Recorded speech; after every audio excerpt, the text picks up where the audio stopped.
Ika. Assalamualaikum warahmatullahi wabarakatuh. Hari ini aku mau bercerita Kucing dan Guguk. Menyaksikan yuk. Yuk. Ikutin aku. Oke.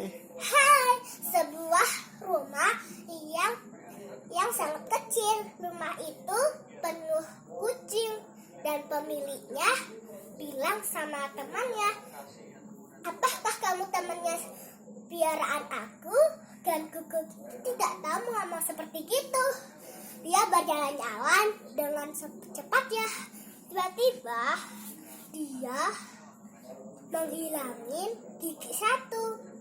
Dan setelah itu kucing itu berlari lebih cepat dan mengasih sebuah makanan untuk Guguk. Itu adalah makanan ikan. Setelah itu datanglah kelinci yang giginya cuma ada satu. Dia gara-gara main sama temannya baru. Dan si kucing itu tidak mengetawain. Yang mengetawain cuma Guguknya. Setelah itu dia pulang dengan tenang. Dan dia tidak bisa kembali lagi main sama Guguk karena sudah punya bestie baru, itu adalah kelinci. Kelinci bilang sama Guguk, "Kasihan sekali tuh kucingmu." Dan Guguk itu akhirnya mengajak kucing itu dan bermain bersama. Selamat. Yeay.